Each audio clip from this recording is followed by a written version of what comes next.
Hello, hello, hello. Welcome to the My Empty Hands podcast. I am Reggie Darden, and I have with me, I'm really excited to have on my first Kempo instructor, Mr. Pete Salas. I'm just, overjoyed to get to talk to him, and we got to see each other. Gosh, what was it last year? Yes.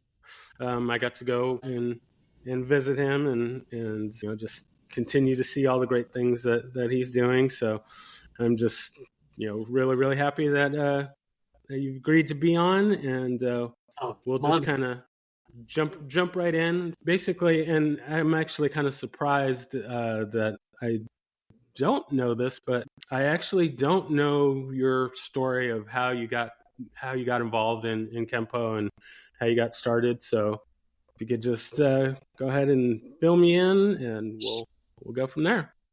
Sure. I'll try to make it as brief as I can because it's actually a very long story, but I think I can condense it. Yeah, take all the time you want. Luckily, we have plenty of tape. So okay.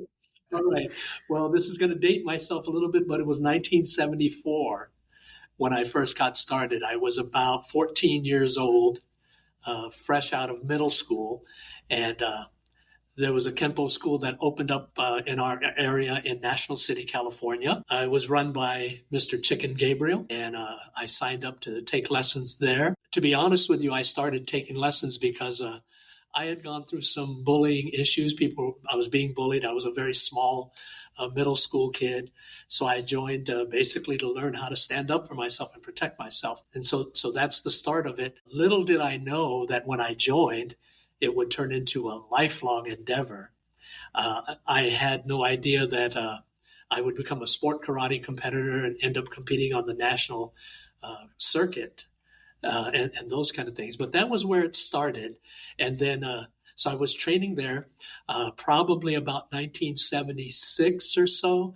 I became an assistant instructor. I believe I was a blue belt or a green belt, somewhere around there. So around the intermediate area, Chicken kind of trained me to run some classes. Now, I was only a high school student, so it was kind of unusual for him to take a high school student and put him in charge of the whole group. But he was confident that I could do that, and I'll always be grateful to him for that because it was the start of something unimaginably huge. So I started running some classes there, and then a few years later, that school closed, and so I was kind of an orphan. But what happened because of my tournament fighting career, there were a few schools in our area that told me, if you'll come to train at our school and train our fighters how to fight in tournaments, then you can train here for free. Now, of course, you're a young high school student. You don't have any money, so you can't pass that up. Yeah, so exactly. I went ahead and did that with a few different schools. And to make a long story short, in the early 80s, there was an instructor. His name was Jack Corbin. He goes by Jack Schomburger now. He has a Kempo school in New York, but he opened a school and he asked me to be his partner. So I came in and I partnered with Jack, mainly because I needed a place to train. Interesting thing about Jack, he actually was a Taekwondo black belt, but he was in love with the Kempo school. He loved the Kempo style. He loved our organization. So he basically merged with us. So when I joined Jack's school, I was in charge of running the Kempo part. Jack was teaching basically Taekwondo, taught me how to become a better kicker because he taught me Taekwondo kicks. So we were running that school for maybe a year or so. And then Jack decided he wanted to move back to New York. So he did. So here I am, Reggie. I'm basically all by myself again. Now, the funny thing is I'm running this school in National City, and the city condemns the block. They actually built a hotel there. So they basically told me everybody here has to move because we're going to tear down the buildings. So I went to National City City Council, and I asked them, would they be able to assist me in any way as far as moving from that place? And they did. They gave me a little bit of money, and I was able to move from National City to downtown Chula Vista, and didn't have much money. It was really unlikely that I could open a business, but through the grace of God, I'm telling you, because he just had things align a certain way, and I was able to open a very small school in Chula Vista, downtown Chula Vista. Well, that was in 1985. 1989, we basically are at the end of our lease and we're busting at the seams. That school is outgrowing the building. So we Hmm. moved 2 blocks down the street and we open up another school that's much bigger, which is the school that you came to. You eventually would Gotcha, end up at, gotcha.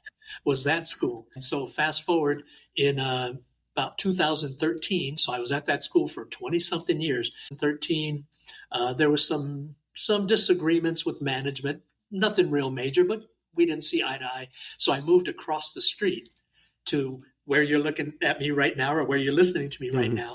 So I'm just across the street from where you used to train.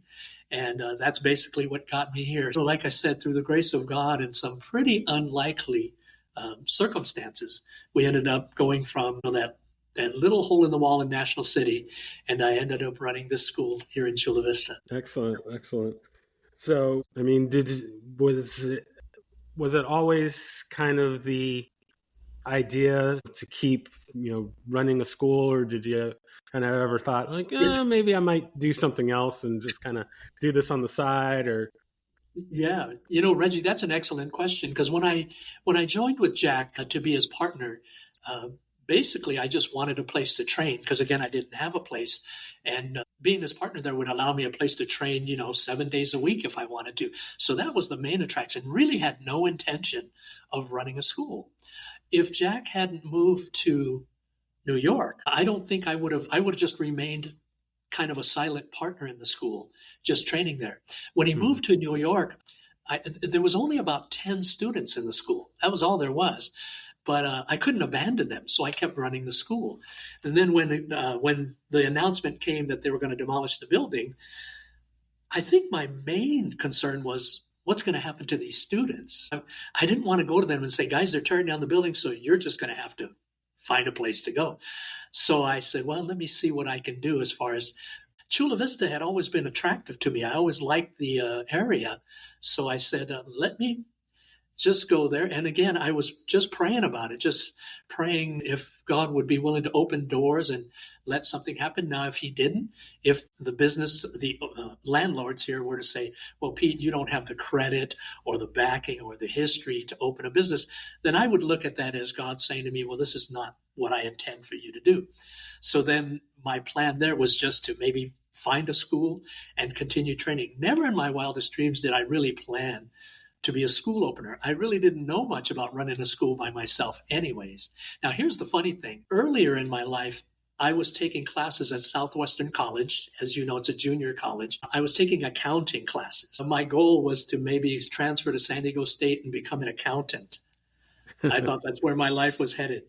Of course, that changed when I opened the school in Chula Vista, but the blessing in all that was my accounting classes actually gave me just enough knowledge to run the business part of the school, to set up the bookkeeping system, kind of gave me a basic idea how to do my taxes, just a few things that just enough to kind of help me start that school. Then from there, it just grew and turned into what it is today. So in answer, your question was excellent. Yeah, I had no plans to be a martial arts instructor or a business owner. Yeah, it's funny how the things work out in that way. So Yeah, you're right. so in your lineage, uh, that was there's a lot of people. Chicken Gabriel's really known for being a great tournament competitor and producing Yes. a lot of great students. So can you maybe talk about just how it was, competing and getting involved with that, and kind of being around, you know, other great competitors?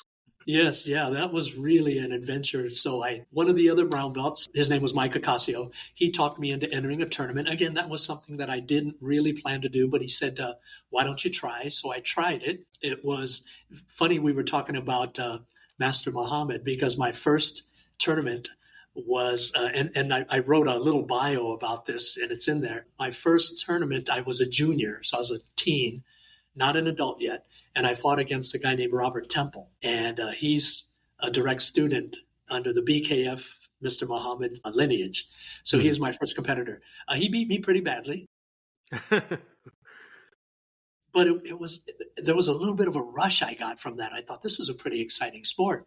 And again, interesting how life works and how God has his plans, because Robert and I just saw each other last Saturday at the Ed Parker anniversary of Ed Parker's tournament.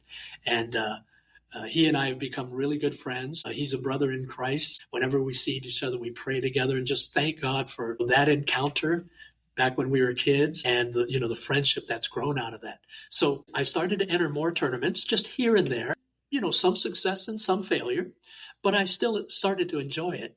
And then you fast forward to, the late 80s. So I become a black belt and I'm competing as a black belt. And I decided to enter some bigger tournaments, start to travel a little bit, go up to the Los Angeles area, even went out east towards Arizona. It was starting to become a lot of fun to do these tournaments. And I got to tell you, Reggie, the real fun was not so much the winning tournaments. I mean, that was happening and that was great. But you kind of touched on it, meeting competitors. Martial arts competition is really different than other sports, because honor and respect and that kind of thing is such a big part of the martial arts, and it kind of spills over into competition. I found out that the best competitors were just the nicest people, and they were really concerned with, I want to see you be successful too. So, I started to share training tips, sometimes even got to train with these guys. And then in the 90s, I decided to fight on the national circuit. It was called the National Black Belt League. Really prestigious league. Some of the best fighters in the world would fight there. Long story short, I started to compete, learned so much, and ended up becoming a nationally ranked competitor. Now, you mentioned some of the great people I trained with out of Chicken Studio. There were some great competitors. Ray Leal was one of my instructors. Foot Sumler was another guy that coached me. But probably the most influential coach was Steve Nasty Anderson. Nasty would go on to become a Hall of Fame tournament competitor. He would compete all over the world. He would train many champions on his own. He became just a side-by-side mentor to me. Funny story, he would, when he lived in San Diego, he ended up in Canada, but when he lived in San Diego, he would call me up at home. It'd be 11 o'clock, 11:30 at night. I'd be in bed, and he'd say, "Pete, we need to spar." And I'd say, "I'm asleep." And he'd say, "Well, you're going to argue with me for 20 minutes, and you're going to end up coming down to the school and spar. Why don't you just jump out of the bed and come on down now? Save yourself a lot of time." Well, he would always be right. I would always end up coming down. So we would train at, ungodly hours of the night, but he would work me. Hard and long. And for some reason, he believed that I could become great at the sport, even more so than I believed it. He saw something and he said, you can become a world champion. So he would train me. But I tell you what he really did, Reggie, probably even more so than anybody else at our school. Chicken and everybody else had a great part to play.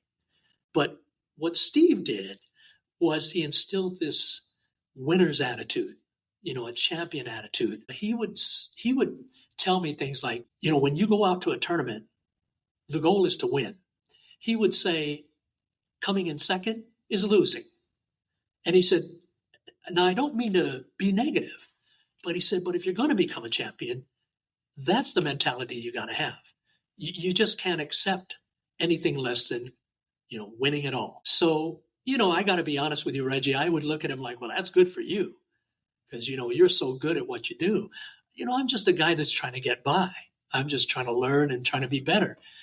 But he was pretty persistent about, no, you can do this. This is, if you're going to work with me, then you're going to train with that attitude. And when we would go to tournaments, he would instill that in me. I'm going to tell you a kind of a funny story. I was a brown belt, and he would take me. He would say, Pete, let's walk around. And I'd say, why? And he'd say, just come with me. And he'd walk up and he'd find other brown belt lightweights. I was a lightweight. He would come up to them and he would say things like, you a brown belt? Yeah. You a lightweight? Yeah. And then he would point at me and he'd say, I want you to meet the man who is going to destroy you today. And then he would say to them, there's still time to go to the front and get a refund on your entry fee because you are going to lose to this man. And I'd be looking at these guys like, please excuse my friend here. He's a little bit crazy, but he would do that. And of course, the guys would laugh, I'd laugh. But what I didn't realize was, he was grooming me to think like a champion. Here's the interesting thing about Nasty. If I didn't win, he would never be upset. He would never get mad. He would never put me down. He would just say, this is all part of the journey, but you got to keep thinking this way. You've got to keep thinking like this until you get to the point where you show up at a tournament and people expect you to win. They expect it. He said, if you lose, well, back to the drawing board, get back to work. That's what the sport's about. But he said, but you got to get to the point where everybody that sees you thinks this is the guy to beat. And then you've got to feel like I'm the one to beat. And you know what, Reggie? He kind of set me on that path to becoming a national champion, to the point where now some people have said to me, a lot of people have said to me, you're the most successful sport karate fighter to come out of San Diego since the great Nasty Anderson. It was Nasty, and then when he left, it was you. And going back to what you said, if I trace that back to the early United Karate Federation days with Chicken and Ray and Foots and Nasty, that kind of set me on that path, and I'll forever be grateful to God for putting me in that position. That is, that the mental part of it, just getting in that mindset and getting that point where you can convince yourself to that you're going to believe it. It has so great an effect as far as propelling you to do great things. Yeah. When you believe it, and when you have somebody that can help you convince yourself that you can do these things, then it really just opens the door for greatness. So that's I love you're 100% that. right. 100% right, Reggie. Yeah, maybe the mental part might even be a bigger factor than the physical. Oh yeah, for sure. So just kind of going through some memories. I definitely have to talk to you about your time training with Wally J, because a story that I still tell often is you were giving a class going over some of the small circle jiu-jitsu things. Yeah. And I remember sitting there and was kind of like, this doesn't really sound like it's really going to work. And then I actually got to be a dummy for you while you proceeded to throw me around the floor with one finger. You only had one of my fingers, and it was like, okay, get down on the floor. And I got down on the floor, and then picked me up and threw me around. And I'm thinking, and the whole time, like, I'm trying to get away from you, and you're just leading me around the studio, and I just couldn't believe what was happening. But it's like they say, to feel is to believe, and I became a believer in small circle jiu-jitsu. So if you could kind of speak on how all of that came about. Yeah, absolutely. Thank you, Reggie, for asking about that. That's a great memory. Again, God will lead you down paths. The Bible says many are the plans in a man's heart, but it is the Lord which directs his steps. Well, God directed my steps one day to, again, while I had no place to train, it was one of those times where I didn't really have a place. So I'm kind of wandering around, and God leads me to this jiu-jitsu school. I meet a professor named Professor Denora, and he talks to me about jiu-jitsu. And I said, yeah, I've always kind of found it interesting. So he invites me to a seminar. And in the seminar, Grandmaster Wally J was going to be one of the presenters. So I go to the seminar. I'm practicing in the seminar, and Grandmaster Wally walks in, and everybody bows to him. I had bought 2 of his books, so I knew who he was, but I met him in person. And the funny thing is, he sits down at a table with all of his books. We're getting ready to take a lunch break, and I walk over to say hello. And the first thing he asked me is, he looks at me and he says, "Are you from Hawaii?" And I said, "Yes." And then he said, "Who's your grandfather?" And I thought, what a weird thing to ask, But then I realized my grandfather would have been his age. So he's trying to figure out, would I possibly know him from Hawaii, because Grandmaster's from Hawaii. So we talked. It was funny because we immediately struck up a friendship. I ended up going to lunch with him. I ended up driving him to dinner that night. And all the while driving there, sitting in front of the old spaghetti factory waiting to get in, he was talking to me about small circle jiu-jitsu. He was telling me stories about how he created it. He was telling me stories about how he taught it to Bruce Lee. That was kind of cool. And so we became, instant friends. And as a matter of fact, Reggie, when you were training at the school, every once in a while, I don't know if you knew this, but the phone would ring. And one of the assistant instructors would pick it up and then come over to me during class and say, "You've got a call." And I'd say, "Can you take a message?" And they say, "I think you want to take this call because it's from Master Wally J." And he would be on the phone and he started to invite me. He'd say whenever he was in California, sometimes it was Sacramento. I remember one time he came to Los Angeles to Dan Inosanto's school. Well, he would call me and he'd say, "I'm going to be in California. And if you can, I'd like you to come up." So I'd come up to the seminar and I'd continue training with him. A lot of times he's used me as his uke, the one to demonstrate on. And so I started to learn small circle jiu-jitsu again, really never planning to use it. I just found it fascinating. But one day he calls me at the school and he says, "Hey, Pete, have you started teaching any of the small circle jiu-jitsu?" I said, "Well, no, who am I to teach that? That's your stuff. I'm not stealing it from you." And he says this to me. He says, "Do you like the techniques?" I said, "I love them." He said, "Do you think," and here's the key, he said, "Do you think they would benefit your students?" I said, I think it would." And he says, "Well, then you should teach it." And so I said, "Okay." And he says, "Find a way to incorporate it into your Kenpo."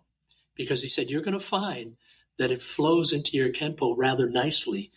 If you search for it, if you, play with it, you kind of experiment and see how it works."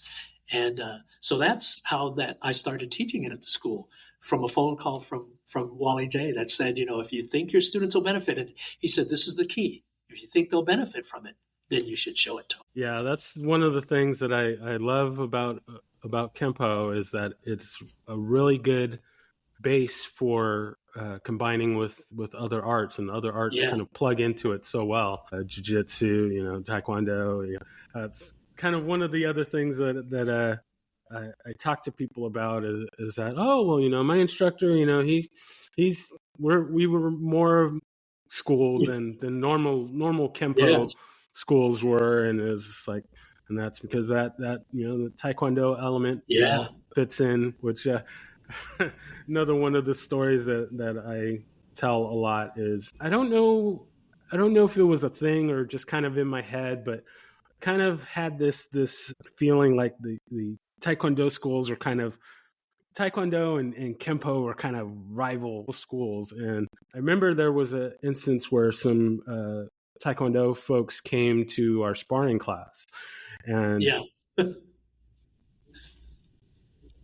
my buddy Wayne, we were kind of like, oh, like we got to get these Taekwondo guys. Like they don't think we can keep up with them, and we were just going, and we were keeping up with them. They're throwing the big axe kicks and all this stuff like that, and we're just really keeping up with them. And at one point, Wayne kicks one of the guys, and you just hear this loud just crash, and it's like that didn't sound good. And we could just kind of, shrugged it off. And then after class is over and we're going back to the dressing room, guy is like something's like wrong. And and when we're back in the dressing room, and he pulls out and his cup is completely shattered. I remember that. It's like, oh my goodness, like this is no joke. But we definitely got to keep up with those guys. But the kind of the other thing that comes up, and I don't know if maybe I'm manifesting it, but in the other conversations that I've had thus far, this has come up in every conversation I've had so far. Okay. So back in the day, we were all into the Panther production videos. I remember Panther.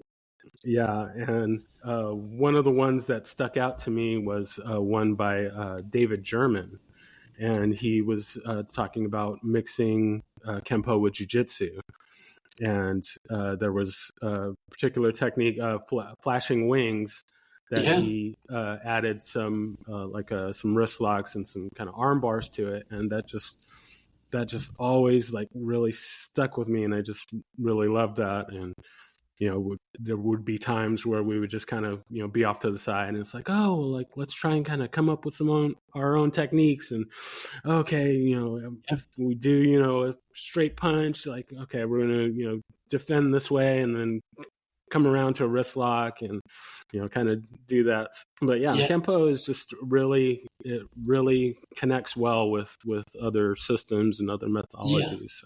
And Reggie, over the years, one of the things that I've discovered, more so now than even before, Kempo is one of the few martial arts where you're encouraged to modify and personalize.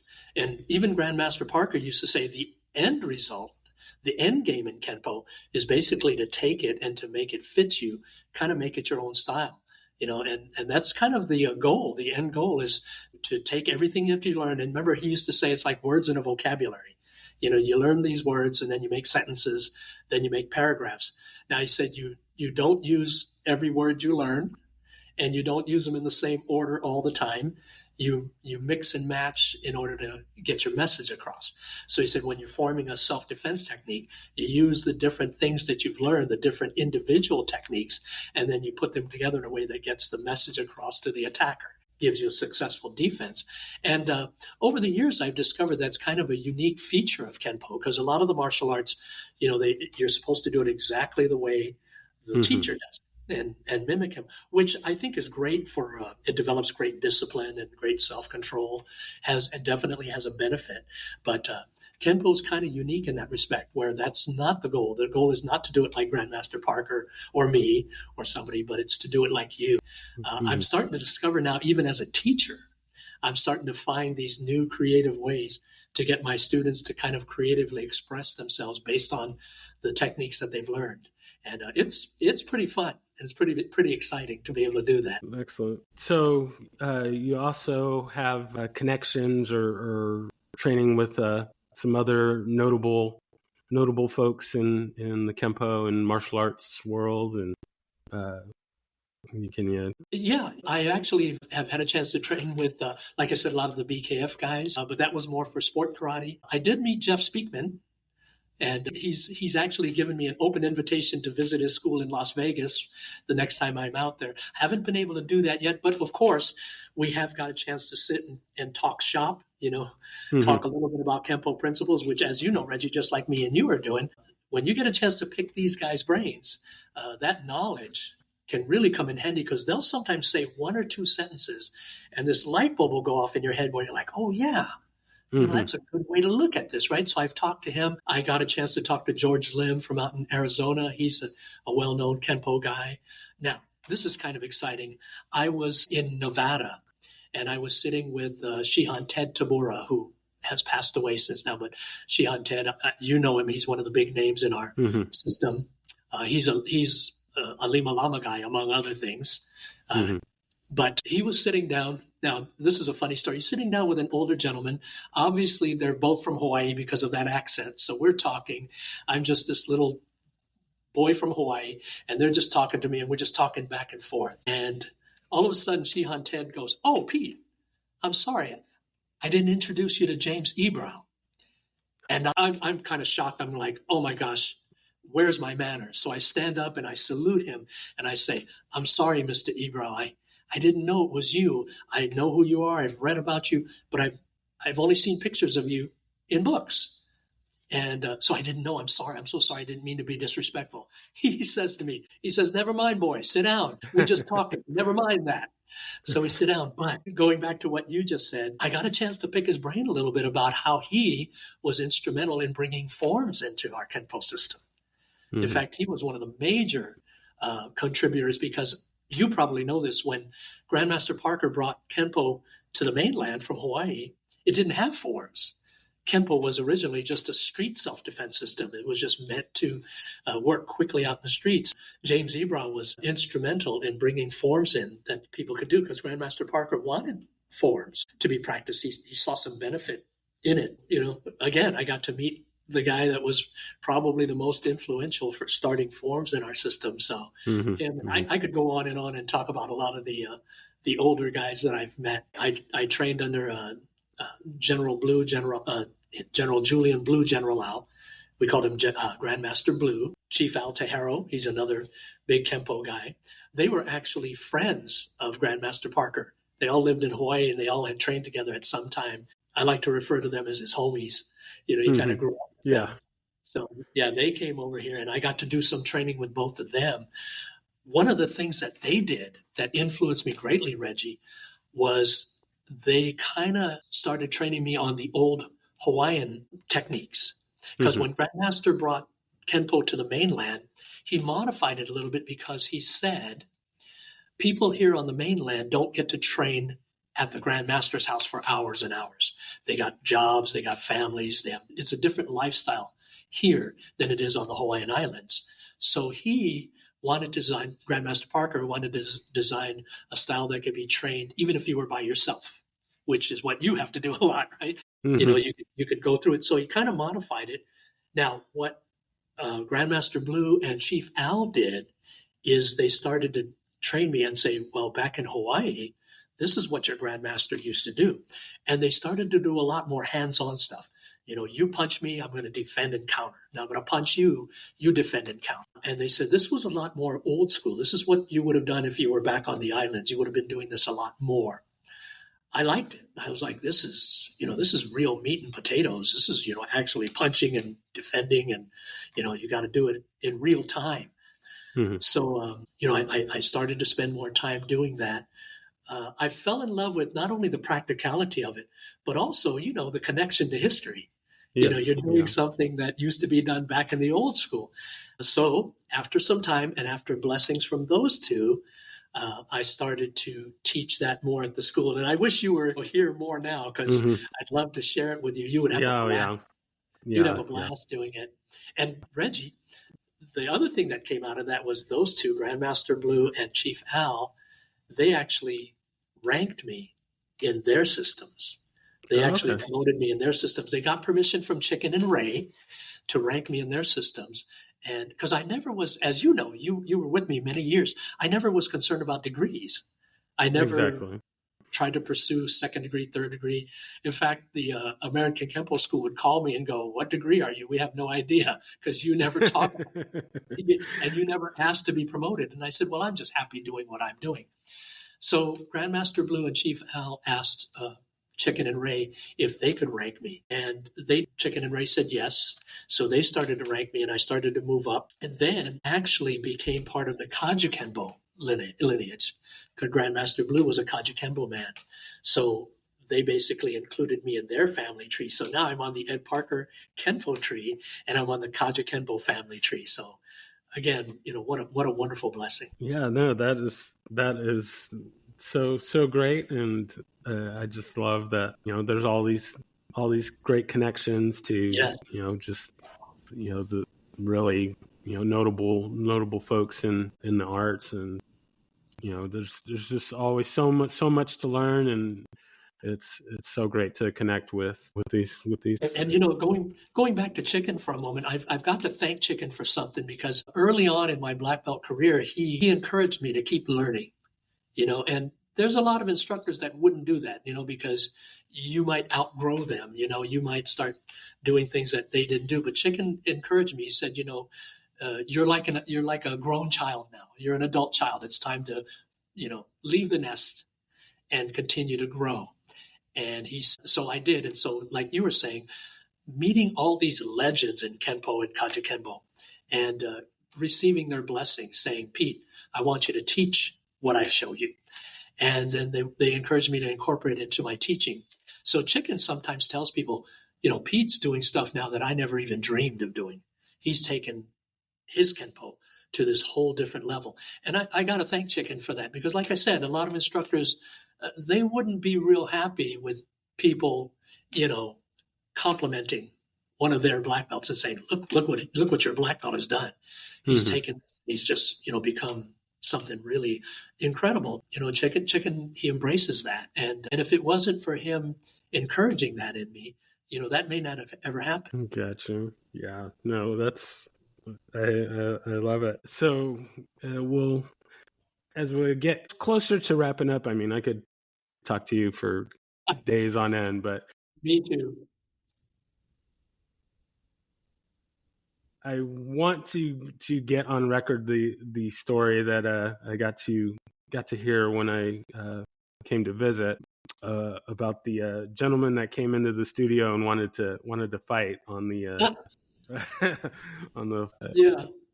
My students called it Freak Monday because it seemed like for a while on several Mondays somebody would walk into school and challenge me to a fight. Actually, there were several of these that I could tell, but guys would walk in and they would say things like, "I want to fight with you," and I would say things like, "Well, I'm teaching right now, and I'm busy. I'm sorry, I can't do that." And most of the time they'd leave and they'd say, "Okay, I'll be back." But there was this one guy who kept coming. He kept coming almost weekly and saying, "Are we going to fight tonight? Are we going to fight tonight?" So I finally one night I said, "Well, I'll be done at 9 o'clock. If you want to come back at 9, we'll fight then." And he, to my surprise, I thought he'd forget about it, but he comes back and he says, "I'm ready to fight." So basically, he comes in, and now there were several different guys. So I'm going to tell the story about this one guy. He actually comes in and he's getting ready to fight, and then I say to him, "Wait a minute, you're a black belt too, aren't you?" And he says, "Yeah." Then I said, "Well, what about the code, the black belt code?" He goes, he looks at me and he doesn't want to say he doesn't know what I'm talking about. So he goes, "Oh, yeah, the black belt." I said, "Black belt, we're both black belts. We're not allowed to fight each other like this, because we have the code to honor." And then he says, "Oh, yes, that's right, the black belt code." And so he bows to me and then he leaves, and he says, "All right." And there were different ways I had of dealing with different people. But long story short, the blessing is I never had to actually fight anybody. I was always able to rely on what hopefully all of us karate guys do, and that's using our brains and finding a way to de-escalate and get out of the situation. So I remember one guy came in and he asked to fight, and I told him I told him we can't because if one of us dies, the other one goes to jail. So I would just probably my favorite one when people would come in, and if these guys seemed they were a little bit more lucid and maybe they were really serious about the fighting thing, I would tell them this, and it always worked. I would tell them, "I don't do this. I don't do challenge matches." I would say, "I'll tell you why, because nobody wins." Because I said, if you beat me, well, I'm going to be very unhappy. And if I beat you, I don't make a friend, I make an enemy. So I say it's a no-win situation for me. And I don't like to get involved with no-win situations. So I said, so I would tell guys, this is why I don't do this, because very rarely will it end up being a benefit for both you and me. And then he says, "Well, if you beat me, I'll end up training you. Some people would training with you." And I'd say, "Well, then why don't you just train with me to begin with? We'll have plenty of opportunities to spar once we're training together, but we don't need to challenge each other to a match to prove that I'm good enough." And some guys would say, "Well, if you beat me, then I'll train with you because I'll know you're better than me." Then I would say to them, "Well, you're just going to have to trust that I'm a good instructor." And I said, "Who knows if I'm better than you? But do I have something that's valuable to learn? Maybe." And I said, "But the only way we're going to find out is if you take classes." That's the only way both of us win. Yeah. So, again, the martial arts has taught me many things. And, one of them is the art of fighting without fighting, in the words of the great Bruce Lee, right? Exactly. I love that. I love the peaceful warrior. It's like, yeah, I can do 5 swords on you, but no, let's just let's talk it out and have a rational conversation about this versus getting down to the you never have to worry about that guy coming back to challenge you because he's going to remember what you said and say, "Well, this guy, I got to look for somebody else. This guy's not going to do it." Exactly. Okay, so to kind of close out here, I got a few little kind of fun questions. Okay. So, do you have a favorite technique? You mean out of the traditional Kenpo techniques? Just out of any of the Kempo techniques. Yeah, that's like asking a father if he has a favorite child, because these Exactly. are my kids, and there's so many really good ones. But it's funny because two of them kind of pop into my head right off the bat because they use such great Kempo principles. One of them is seven swords, Mm-hmm. so that's the one with the seven strikes. The other one is thundering hammers. You know that one. Yeah. Yep. One of the things, the reason those pop into my mind is because Seven Swords has seven moves, Thundering Hammers has five moves. But in those few moves, they incorporate so many Kenpo principles: economy of motion, Mm-hmm. body manipulation. You hit the guy, and then by judging by the way he reacts, that's where your next hit comes from. And you kind of depend on his reaction to go to the next strike, knowing that when he reacts, like Thundering Hammers, when you strike the groin, and he reacts to that. Number one, he's not in a position to defend himself or to hit you back because he's busy reacting. And then Mm-hmm. you go to your next two or three moves, and now he's three moves behind you because you've already struck him three times off of that initial reaction. And now he doesn't even know where the second or third strike came from because he's busy reacting to the first. So there's so many Kempo principles in those techniques. So those are two that pop up. But I'm sure if you and I sat around for Oh yeah. 10 more minutes, Yeah. Oh we'd yeah. come up Oh with yeah. about 30 more. Oh yeah. Yeah. Yeah. No, for sure. So the next one would be: do you have a favorite form or set? Yeah, you know what? I would have to go with the tiger and the crane Yeah. because one, it's a beautiful form. Two, it's very challenging to do because it's long and physically taxing. But I think most of all, I have a sentimental place in my heart for that form because it was the form that launched me into being a forms competitor and a forms champion. I actually was nationally ranked in forms for a while. It's funny because when people see me fighting, they find it hard to believe I even know how to do a form. But I tell them, no, I actually do forms all the time. And it was Tiger and the Crane that actually catapulted me into um, the national division. And again, like you and I were saying, Reggie, the blessing was I got to meet some of the top forms competitors in the world, competing in forms and got to learn from them. There's a guy named Rod Allo. Mhm. He was one of the top forms competitors of his day. Still can do an amazing form. He still can. And he became one of my closest friends. And we were actually very close friends during competition. And there's nothing quite like competing with one of your best friends and using that friendship to propel each other and to motivate each other to just be at your very best. And again, I owe him so much because he really pushed me because he was so good and such a knowledgeable guy about the history of his art. And he really kind of encouraged me, know the history of your art. It'll make you a better forms competitor. Excellent. So Tiger and the Crane would have to be at the top of the list. Chinese book set would run a very, very close second. That's those are my two. So that was so when I started at the school that I'm at now. So for going back a little bit, for the longest time I didn't realize that there were different versions of Kempo, and when I started at the school that I'm at now, it was like, oh well.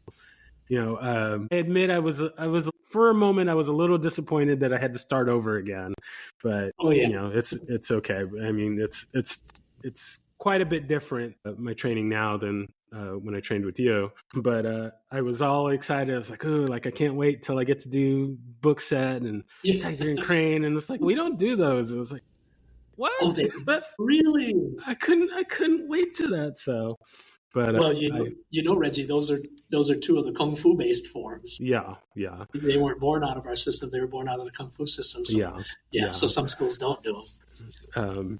So I was just like, oh, those are the ones I want to do. But I've got your videos. I've got your videos, and I've been working on them. Well, book set and Mass Attack anyway.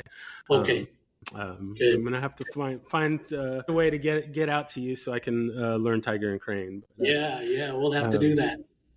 But those are my favorites. So and then our last one, if there's anyone that you could train with, whether it be living or non-living, fictional or non-fictional, who would you wish that you could train with? Well, first of all, I've got the chance to train with so many legends that I'm blessed in that respect. And, it's hard to say that, oh, I wish I had more, because I've been blessed with so much. But of course, the obvious answer would be Bruce Lee, if he was around. And I sometimes think, because I've gone to Dan Inosanto's school several times Hmm. and trained with him, and he's amazing, by the way. But, since he was directly connected to Bruce, right, I sometimes think, gee, what if Bruce was still alive and I went up to the school, and then Dan had that connection and he said, well, let's take a class with Bruce. I think, I think for all of us martial artists, right, that would maybe be the ultimate, not only because of who he was and what he accomplished and what he did with his martial arts, but even the way his mind worked, Hmm. Now we all say that he was a martial artist way ahead of his time. Oh, His for thinking sure. was, way ahead of what other people were ready for. And, almost every MMA guy that we know says that he's the real father of MMA Yeah. because, of what he did. So I think, how could we pass up that chance if we were ever given that? So, Exactly. Well, yeah, thank you so much for sitting down and chit chatting with me. Reggie, thank you. I appreciate you thinking of me to do this. It was really, Of really course, appreciate you you for that. were you were probably the first person I thought of when I finally Thank you decided so I was much. going to do this. So yeah, we could definitely do this for many moons. Love talking about And martial arts. oh yeah, for sure. So we'll definitely have to do this again. But yeah, thank you so much for your time, and we will talk again real soon. Yes, God bless you, Reggie. And God bless your training. I'm so happy to see you doing it again. All right, yeah, thank you.